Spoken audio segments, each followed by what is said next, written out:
Hello, good morning student. Today we are discussing electric field due to infinite long charged wire. ठीक है.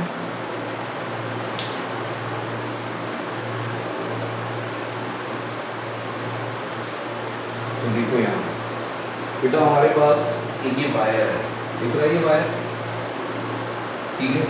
इस wire पे charge uniform में distributed है, ठीक है. ये इनफाइनाइट लेंथ वायर है. अब मुझे फील्ड निकालना है इस पॉइंट पे, यहाँ से इतने डिस्टेंस पे आर, बट आर डिस्टेंस पे निकालना है. तो इस वायर के लिए हमने गॉसियन सरफेस कौन सा चूज किया है? सिलेंड्रिकल. कैसा सरफेस चूज किया? सिलेंड्रिकल. सपोज ये देखो ये वायर है, मुझे यहाँ फील्ड निकालना है. ये वायर है, मुझे यहाँ फील्ड निकालना है. तो बेटा ये पॉइंट यहाँ भी हो सकता है, यहाँ भी हो सकता है, यहाँ भी हो सकता है, इस तरफ भी हो सकता है आर डिस्टेंस पे.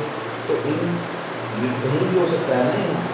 तो इन सारे पॉइंट्स को जब हम मिला देंगे तो क्या फॉर्म हो जाएगा? सिलेंडर. ठीक है. जब हम इन सारे पॉइंट्स को मिला देंगे तो क्या फॉर्म हो जाएगा? सिलेंडर फॉर्म हो जाएगा. ठीक है. तो देखो यहाँ हमने यहाँ सिलेंडर बना दिया, ठीक है. अब ये सिलेंड्रिकल जो सरफेस है, इस सरफेस को इनका बोलते हैं गॉसियन सरफेस. अब देखो सिलेंडर है, सिलेंडर के ना 3 सरफेस एरिया होते हैं. पहले टॉप, बॉटम और कर्व. कितने होते हैं बेटा? टॉप, बॉटम और कर्व. तो यहाँ देखो मैंने यहाँ कर्व पे एक स्मॉल पॉइंट लिया है. इसका एरिया क्या है? ds1. यहाँ मैंने कौन सा पॉइंट लिया? स्मॉल. सेकेंड सरफेस है, इसका एरिया क्या है? ds2. यहाँ मैंने क्या लिया? Small point. इसका एरिया क्या है? ds3. ठीक है. तो एक बार हम लोग यहाँ डिस्कस करते हैं. क्या लिखा है? Consider a thin infinite long straight wire having a uniform linear charge density lambda. मतलब इस वायर के यूनिट लेंथ में कितना चार्ज है? Lambda. To determine field at distance R from the line charge. समझ में आ रही है? यहाँ choose a cylindrical Gaussian surface of radius R and length L. It has a curved surface S1, flat surface, flat circular ends S2 and S3. बात समझ में आ रही है? तो S1 पे मैंने एक स्मॉल पॉइंट लिया, उसका एरिया क्या हो गया? ds1. ऐसे ही फ्लैट सरफेस जो है, इस पे एक पॉइंट लिया, स्मॉल पॉइंट, इसका एरिया क्या हो गया? ds3, ds2. और नीचे वाले पे एक पॉइंट मैंने लिया, उसका एरिया क्या हो गया? ds3. ठीक है. अब यहाँ देखो गॉस थ्योरम में जब हम बात करते हैं तो फॉर्मूले में क्या लिखते हैं? Q by epsilon not. और वो Q कौन सा चार्ज होता है? इंक्लूज्ड चार्ज. तो देखो यहाँ इस गॉसियन सरफेस के अंदर, गॉसियन सिलेंडर के अंदर कितना चार्ज होगा बेटा? इस सिलेंडर की लेंथ कितनी है? L. यूनिट लेंथ का चार्ज कितना होता है? लैम्डा. तो इस सिलेंडर के अंदर कितना चार्ज आएगा? लैम्डा इंटू एल आएगा. तो इस सिलेंडर की लेंथ L है ना, और यूनिट लेंथ में कितना चार्ज होता है? लैम्डा. तो टोटल चार्ज कितना होगा? Lambda into L. ये बात समझ में आ गई है? तो इसे नोट कर लो. ठीक है. ये बेटा समझ में आ चुका है, तो आप लोग इसे प्लीज़ नोट कर लो. देखो फिर हमने यहाँ क्या लिखा है? Apply Gauss theorem. ठीक है. तो गॉस थ्योरम क्या होगा बेटा? E dot D S Q by epsilon not. और ये इंटीग्रेशन का साइन. बात समझ में आ गई है सबको? ठीक है. नोट कर लो बेटा. एक बार डायग्राम पे कंसंट्रेट करो. देखो यहाँ ds1 और इलेक्ट्रिक फील्ड के बीच का एंगल क्या है? 0. Both are in same direction. In second region angle between electric field and ds2 दिख रहा ना? 90 डिग्री. ठीक है. यहाँ एंगल कितना है? 90. Angle between electric field and ds3 again यहाँ एंगल क्या है? 90. तो देखो हमने जो गॉस थ्योरम अप्लाई किया है, उस गॉस थ्योरम को एक्सपैंड कर दिया हमने. फर्स्ट रीजन में लगा दिया, सेकेंड में, थर्ड में. ठीक है. और ये इज इक्वल्स टू क्या होता है? Q by epsilon naught. तो देखो फर्स्ट रीजन में एंगल दोनों के बीच में क्या है? 0. सेकेंड में 90, थर्ड में 90. और cos 90 क्या होता है? 0. तो इलेक्ट्रिक फील्ड कांस्टेंट बाहर हो गया ds1. ये 0 0 आ गया. ठीक है. और ds1 बेटा कर्व सरफेस का, ये जो सरफेस दिख रहा ना, कर्व सरफेस का एरिया आप लोग पढ़ चुके हो, क्या होता है? 2πr l. तो इसका इंटीग्रेशन करेंगे तो 2πr l करेंगे. ठीक. तो ds1 का इंटीग्रेशन क्या होगा? 2πr l. और q की value lambda into L. L से एल कैंसिल. इलेक्ट्रिक फील्ड क्या आ गया? Lambda by 2π epsilon naught r. और वेक्टर फॉर्म में लिखोगे तो क्या हो जाएगा? Lambda upon 2π epsilon naught r N cap. N cap क्या होता है कि जो इलेक्ट्रिक फील्ड है ये कैसी है? नॉर्मल है. दिख रहा ना? कैसा है बेटा? इस सिलेंडर के नॉर्मल. ठीक है ना? यहाँ तक बात समझ में आ गई। अब देखो आप इसे एक स्टैंडर्ड फॉर्म में भी लिख सकते हो इस तरह से, और अरेंज करके ऐसे भी आप लिख सकते हो। 2 से ऊपर नीचे मल्टीप्लाई कर दो 2, तो 2 से नीचे करोगे तो बेटा ये क्या हो जाएगा, डायरेक्ट मैं कर दूँ 4 पाई एप्सिलॉन नॉट आर हो जाएगा, एन कैप के फॉर्म में चलो लिख देते हैं। तो देखो 1/4 पाई एप्सिलॉन नॉट क्या होता है, के होता है, तो ये फॉर्मूला क्या हो गया 2k लैम्डा बाई आर, ठीक है ना। 1/4 पाई एप्सिलॉन नॉट क्या होता है के, तो आप इसे ऐसे भी लिख सकते हो। यहाँ इलेक्ट्रिक फील्ड क्या है, याद रखना इनवर्सली प्रोपोर्शनल टू आर, ठीक है, ये सब आप नोट कर लो।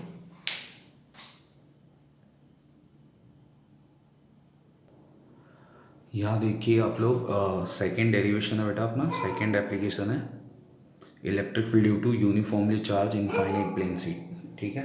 तो एक इनफाइनाइट प्लेन शीट दिखाई दे रहा है आपको, ये इनफाइनाइट प्लेन शीट है, ठीक है। अब due to this infinite plane sheet we have to find out electric field at point P, ठीक है। P dash is also walk point R symmetrical, ठीक है। We always take Gaussian surface symmetrical. तो consider a thin infinite plane sheet of charge with uniform surface charge density sigma. तो देखो यहाँ हमने जो इनफाइनाइट प्लेन शीट लिया है ना बेटा, उसकी चार्ज डेंसिटी क्या है सिग्मा। तो कौन सी चार्ज डेंसिटी है, सरफेस, सरफेस चार्ज डेंसिटी का मतलब क्या है, charge per unit surface area. यहाँ देखो इस पे चार्ज का डिस्ट्रीब्यूशन कहाँ है, सरफेस एरिया पे है, तो इसके यूनिट सरफेस एरिया पे कितना चार्ज डिस्ट्रीब्यूटेड है, सिग्मा, ठीक है। तो find electric field at point P at distance R, consider a cylinder which is symmetrical to plane sheet. समझ में आ रहा है, सिमेट्रिकल है, जितना इस साइड है उतना उस साइड है, having cross section area S, ठीक है। क्रॉस सेक्शनल एरिया इसका कितना है एस, इनक्लोज चार्ज। तो देखो इसके अंदर जो चार्ज आएगा तो इसके एरिया भी बेटा क्या होगा, एस होगा। यूनिट एरिया में कितना चार्ज होता है सिग्मा, तो ऐसे एरिया में कितना चार्ज होगा, sigma into S, that is our enclose charge. Apply Gauss theorem E dot D S से हमने इसे 3 पार्ट्स में डिवाइड किया, first region, second region, third region. बात समझ में आ रही है। अगर आप इसे लिखना चाहो डी एस वन तो ऐसे लिख सकते हो, ये एस वन हो गया, ये एस टू हो गया, और ये एस थ्री हो गया, ठीक है। आप चाहो तो ऐसे लिख सकते हो S one S two S three, ठीक है। अब यहाँ देखो फर्स्ट रीजन में एंगल 0 है, सेकेंड में 90 डिग्री है, थर्ड में अगेन क्या है 0। तो मैं इसे आगे यहाँ लिख रहा हूँ, देखो हम इसे आगे ऐसे लिख सकते हैं E D S one cos 0 first region, E D S two cos 90 second region, plus बेटे third region E D S three is equals to Q by epsilon naught. तो देखो कॉस 90 इज 0 और here D S three cos 0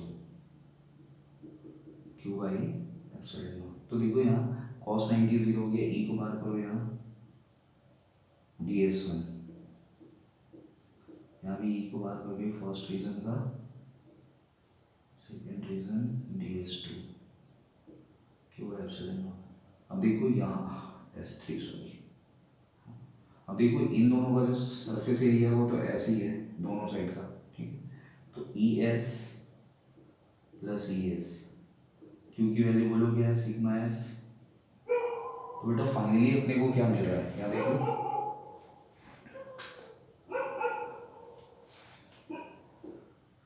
2ES हो जाएगा, 2ES is equal to क्या हो गया sigma S by epsilon naught.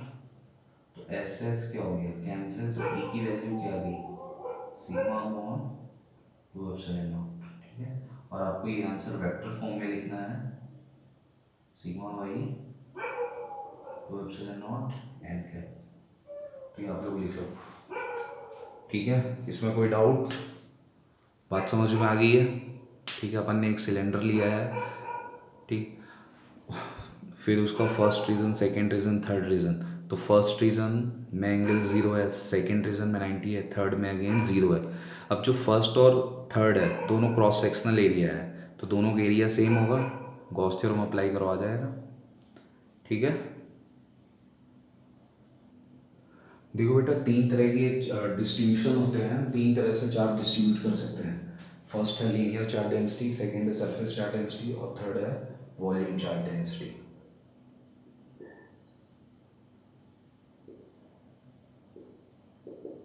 तो देखो जो वॉल्यूम चार्ज डेंसिटी है ना, हम इसे रो से रिप्रेजेंट करते हैं, ठीक है। Surface charge density sigma, linear charge density lambda. अब देखो ये यूज कैसे होंगे। सपोज एक वायर है, ये वायर है, इस वायर में चार्ज यूनिफॉर्मली डिस्ट्रीब्यूटेड है, प्लस क्यू चार्ज। कितना चार्ज डिस्ट्रीब्यूटेड है बेटा? Plus Q. लेंथ इसकी कितनी है? एल। तो मुझे ये बता दो कि एल लेंथ में कितना चार्ज है? क्यू। तो यूनिट लेंथ में कितना चार्ज होगा? Q by L. तो this is known as linear charge density. ठीक है, बात समझ में आ गई। इसी बेटा हम क्या बोलते हैं? Linear charge density, charge per unit length. और इसकी यूनिट क्या होगी? Coulomb metre. ऐसी सरफेस चार्ज डेंसिटी देखो, ये एक सरफेस है, इस पे चार्ज डिस्ट्रीब्यूटेड है।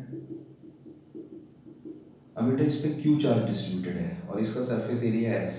तो मुझे बताओ यूनिट एस एरिया में क्यू चार्ज है, तो यूनिट एरिया में कितना चार्ज होगा? Q by S. That is known as surface charge density, Q by S.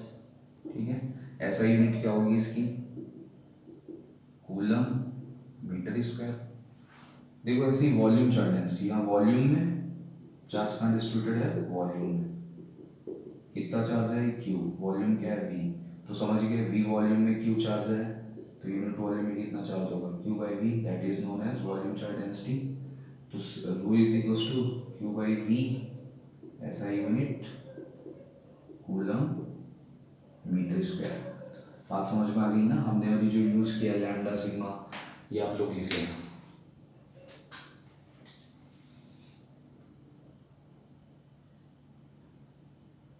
ये आप लोग पूरा देख लो, नोट कर लो। और